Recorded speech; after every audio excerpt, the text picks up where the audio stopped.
Go, Captain. From me greet the Danish king. Tell him that by his license Fortinbras claims the conveyance of a promised march over his kingdom. You know the rendezvous. If that his majesty would aught with us, we shall express our duty in his eye. And let him know so. I will do it, my lord. Go, safely on. Good sir, whose pals are these? They are Norway, sir. How purposed, sir, I pay you, against some part of Poland? Who commands them, sir? The nephew to Norway, Fortinbras. Goes it against the main of Poland, sir, or for some frontier? Truly to speak, and with no addition, we go to gain a little patch of ground that hath in it no profit but the name. To pay 5 ducats, 5, I would not farm it, nor will it yield to Norway or the Pole a rank or rate should be sold in fee. Why then the Polak never would defend it. Yes, it is already garrisoned. 2,000 souls and 20,000 ducats will now debate the question of this straw.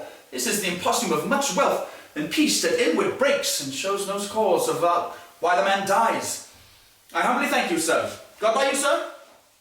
Will it please you go, my lord? Go me with you straight, go a little before. Aye, my lord.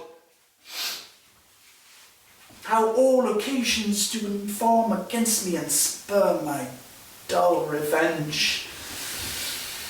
What is a man, if his chief good and market of his time be but to sleep and feed?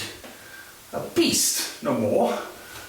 Sure, ye that made us with such large discourse, looking before and after, gave us not that capability and godlike reason to fuss and a son used. Now, whether it be bestial oblivion, or some craven scruple of thinking too precisely on the event, or thought which quartered hath but of 1 part wisdom and of 3 parts coward, I do not know why, yet I live to say this thing's to do. Sith I have cause and will and strength and means to do it, examples gross as earth exhort me.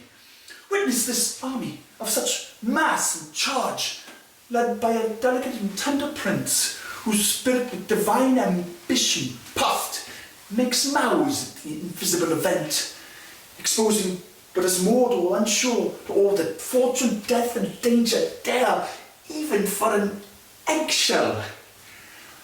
Rightly, to be great is not to stir without great argument, but greatly to find quarrel in a straw when honour's at the stake.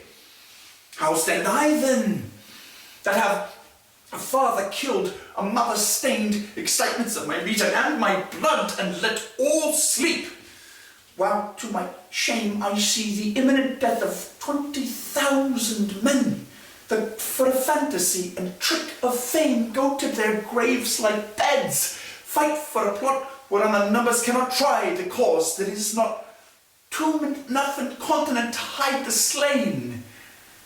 Oh, from this time forth my thoughts be bloody, or be nothing worth.